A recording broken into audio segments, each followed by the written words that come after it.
ஆதவ அர்ஜுனான்னு ஒன்றுத்துக்கும் உதவாத, இதுவரைக்கும் ஒரு கவுன்சிலரில் கூட நின்று ஜெயிக்காத, அரசியலே தெரியாத, ஏதோ அவங்க மாமனார் கொடுத்த பணம் இருக்குன்றதுக்காக இன்றைக்கி பணத்தை வச்சுக்கிட்டு மறுபடியும் தமிழ்நாட்டில் லாட்ரி சீட்டை விற்கிறதுக்கு ஏதாவது வழி இருக்கா, நம்ம ஆட்சிக்கு வந்தால் லாட்ரி சீட்டு விற்கலான்னு நினச்சிக்கிட்டு அவங்க இன்றைக்கி முயற்சி பண்ணுற ஒரு லாட்ரி கூட்டத்தினுடைய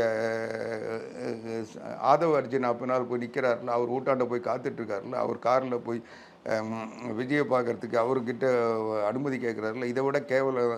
அவர் 50 வருஷம் சட்டமன்ற உறுப்பினராக இருந்த 100 வருஷம் இந்த கட்சி கூட சேர்ந்தார். அவருடைய லட்சணம், அவருடைய இந்த ஒரு செயல்லேருந்து அவரை பற்றி தெரிஞ்சிக்க மாட்டாங்களா மக்கள்? எந்தவித தகுதி இல்லாத, ஒரு 4 வார்த்தை ஒழுங்காக பேச தெரியாத புச்சி ஆனந்த் அண்ணன் சொல்லிலாம் பேசியிருந்தாரு, அண்ணன்லாம் கூப்பிட்டு பேசியிருந்தார். ஆமாம், செங்கோட்டைன்ற பேரை ஒழுங்காக சொன்னார் அவர்.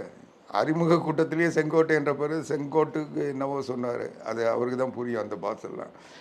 அப்படிப்பட்ட ஒருத்தர் அவர்கிட்ட கேட்டு நான் சொல்கிறேன், அவர்கிட்ட கேட்டு நான் செய்கிறேன்னு ஒரு கேவலமான நிலையில் அவருக்கு இன்றைக்கி இருந்துகிட்டு இருக்குன்னா, அது என்ன அந்த கட்சிக்கு அவருக்கு தந்திருக்க மரியாதைன்னு.